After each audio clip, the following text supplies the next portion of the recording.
नमस्कार। हिंदी साहित्य की क्लास में आप सभी का स्वागत। मैं डॉक्टर जसराज शर्मा। विद्यार्थियों, आज हम सुर का एक पद ले रहे हैं भ्रमर गीत से।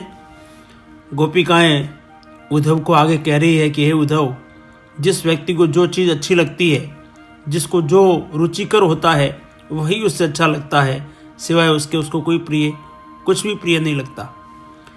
पहले हम इस पद को पढ़ते हैं। अखियाँ हरिदर्शन की भूखी।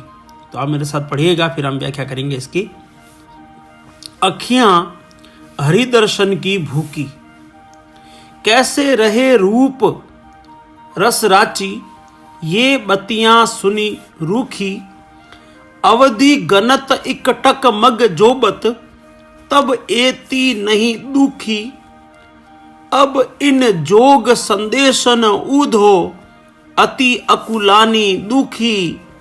बारक वह मुख फेरी दिखाओ, दुही पय पीवत पतुकी।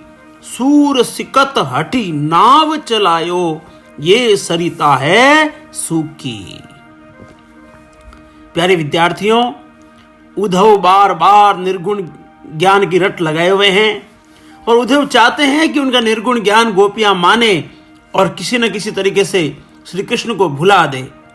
लेकिन वो गोपिकाएं जो ठहरी, एक निष्ठ भक्ति, एक निष्ठ प्रेम, एक ही को सर्वस्व न्यौछावर कर चुकी वह गोपिकाएं बार बार उद्धव को समझाती है कि हे उद्धव, तुम्हारा निर्गुण ज्ञान यहाँ पर चलने वाला नहीं है। इसलिए हे उद्धव, तुम ही बताओ, तुम थोड़ा विचार करो कि जिसकी अखियां जिसके वियोग में दुखी होती है, वह उसी की उन आंखों में, उस मन में, उस मानस में उसी चीज की, उसी वस्तु की भूख होती है। और उसी बात को यहाँ पर गोपिकाएं सूरदास जी के शब्दों में कह रही है।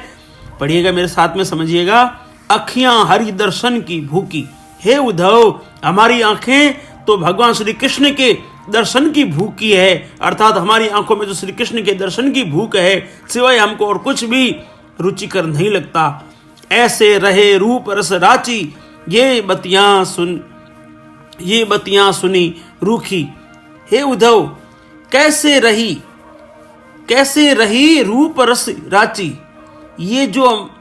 ये हमारी जो आंखें हैं, किस तरीके से जो है श्री कृष्ण के रूप सौंदर्य को देखने से जो है उनका रूप सौंदर्य हमारी आंखों में रसा बसा है। और ये जो है ये बत्तियां सुनी रूखी, और तुम्हारी निर्गुण ज्ञान की जो रूखी बातें हैं, अर्थात नीरस बातें हैं, ये भला हम कैसे सुन सकती हैं, क्योंकि हमारी आंखों में तो श्री कृष्ण का सौंदर्य का जो रस है, उससे हमारी आंखें जो है पकी हुई है, उससे हमारी आंखें सन्निध हुई है। इसलिए हमें तुम्हारी निर्गुण ज्ञान की बातें अच्छी नहीं लगती।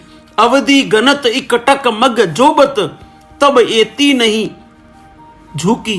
हे उद्धव, जिस समय हम श्री कृष्ण के आने की राह देखती हैं, अवधि घनत यानी हम श्री कृष्ण के आने का समय जो है उंगलियां पे गिनती रहती हैं कि अब आएंगे, अब आएंगे, अब आएंगे। इस तरीके से इकटक मग मैंने रास्ता, इकटक मैंने टकटकी लगाई, जो है हम जोबत मैंने देखना, हम जो श्री कृष्ण की राह टकटकी लगाए जब देखती रहती हैं, तब भी जो है एती नहीं दुखी, इतनी हमारी आंखें जो है वो दुखी नहीं होती, अर्थात हमारी आंखों में पीड़ा नहीं होती है जितनी कि अब तुम्हारे निर्गुण ज्ञान की बातों को सुन करके हो रही है। अब इन जोग संदेशन उद्धव, अति अकुलानी दुखी। हे उद्धव, अब तुम्हारे जितनी की उतनी दुखी हमारी आंखें नहीं होती जिसमें हम श्री कृष्ण की राह देखती हैं, लेकिन अब जब तुम्हारे इस निर्गुण ज्ञान के तुम्हारे योग दर्शन की जो ये संदेश हम तुमसे जो सुन रहे हैं, इसको सुन करके अति अकुलानी दुखी, अत्यंत जो है हमारी आंखें जो है वो जो है विकलित हो रही है, अत्यंत जो है दुख की जो एक असहनीय जो वेदना है वो हमारी आंखों को हो रही है।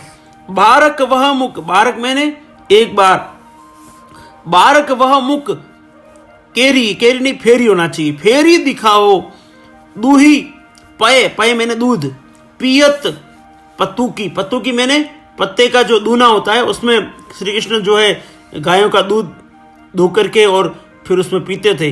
तो श्री गोपिकाएं कह रही है कि उद्धव, तुम हमको जो है बारक मैंने एक बार, फिर जो है बारक वह मुख, श्री कृष्ण का वह मुख हमको फिर ही दिखाओ, एक बार फिर से दिखाओ।